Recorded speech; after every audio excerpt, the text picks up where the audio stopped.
대학신문 기사를 핵심적인 부분만 요약해서 전해드리는 대학 포커스 시간입니다. 먼저 세종대 신문 672호 5면부터 펼쳐보겠습니다. 지금 대한민국은 2000년대로 시간 여행 중이라는 흥미로운 제목의 기사가 보이는데요. 2000년대의 향수를 불러일으키는 각종 상품과 컨텐츠가 인기를 끌고 있다는 소식입니다. 당시 유행했던 예능 프로그램 무한도전의 10년 전 영상이 유튜브에서 인기를 끄는가 하면 2000년대를 풍미했던 싸이월드의 미니홈피가 서비스를 재개한다는 소식도 들려오고 있습니다. 또 2000년대 가요계를 휩쓸었던 SG 워너비가 음원 차트를 역주행하고 있고 옛맛을 그리워하는 소비자들의 요청에 단종됐던 식음료 제품들도 잇따라 재출시되고 있다고 합니다. 2000년대 어린 시절을 보낸 대학생들은 MP3, 그리고 슈의 라면 가게, 동물농장 같은 게임들, 폴더폰, 스티커 사진 등을 추억의 상품으로 꼽고 있는데요. 여러분의 2000년대 추억의 상품은 무엇인가요? 오늘의 첫 번째 키워드 시간여행에서는 잠시 추억에 잠겨봤습니다. 네, 이번에는 조금 무겁지만 꼭 알아봐야 할 취업시장에 관한 소식 알아보겠습니다. 포항공대 신문 424호 신면에 실린 바늘구멍도 옛말, 코로나19로 꽉 막힌 취업문이라는 기사입니다. 지난 2월 기준 취준생의 수가 전년 동월 대비 10.8% 증가해 18년 만에 최대치를 기록했는데요. 반면 국내 500대 기업의 상반기 신규 채용 계획 조사에서는 17.3%가 신규 채용 포기, 46.3%가 불확실하다고 답했다고 합니다. 취업난이 심해지면서 취업 의욕을 상실한 청년 무직자를 뜻하는 니트족이 급증했다고 하는데요. 전문가들은 코로나 백수가 사회적 문제가 될 수 있다는 우려를 내놓고 있습니다. 인건비 절감을 위해 종업원을 기계로 대체하는 무인화 열풍이 불면서 채용 시장을 더욱더 얼어붙게 만들고 있는데요.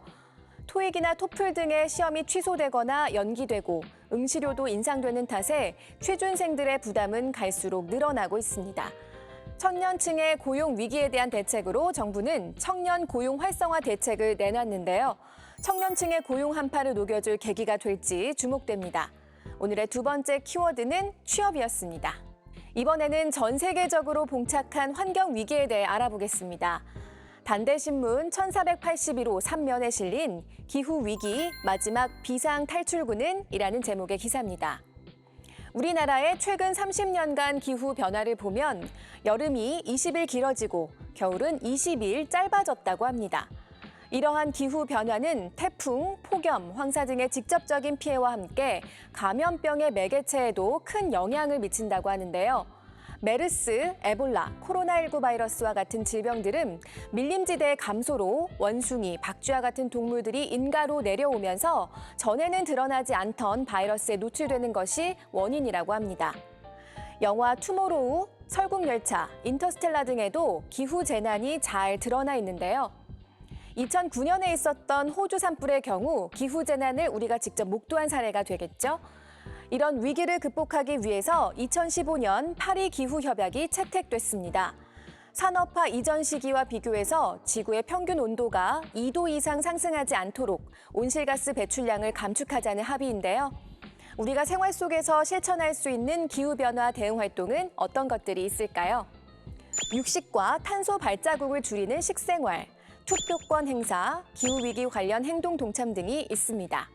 이제야말로 실천하고 행동할 때라는 경각심을 갖게 해준 기사, 키워드 기후변화에서 살펴봤습니다. 네, 이번에는 성대신문 1680호 9면에 실린 기사, 인류 역사를 바꾼 주역 무기를 통해서 무기의 역사를 간략하게 배워보겠습니다.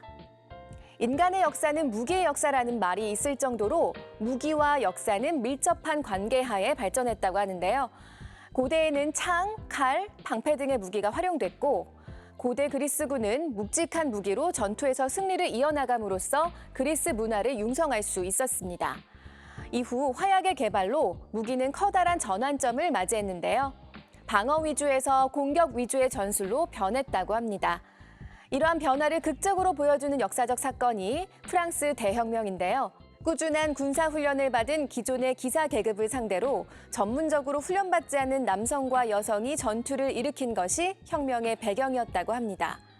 현대에는 탄두가 있는 무인 비행체를 발사해 목표물을 타격하도록 유도하는 유도 무기와 지상 무기 등 무기 체계가 다양해지고 있습니다. 그런데 무기는 평화를 지키기 위한 것이기도 하지만 많은 인명피해를 야기하기도 하죠. 최근에 발생한 이스라엘과 팔레스타인 교전에 쓰인 신무기 아이언돔의 영향이 그 예입니다. 미래에는 군사용 킬러 로봇과 같은 자율형 로봇이 무기로 활용될 전망이라고 하는데요. 여러 가지 윤리 문제가 발생하는 만큼 심도 있는 논의가 필요할 것 같습니다. 오늘의 마지막 키워드는 무기였습니다. 지금까지 대학포커스였습니다.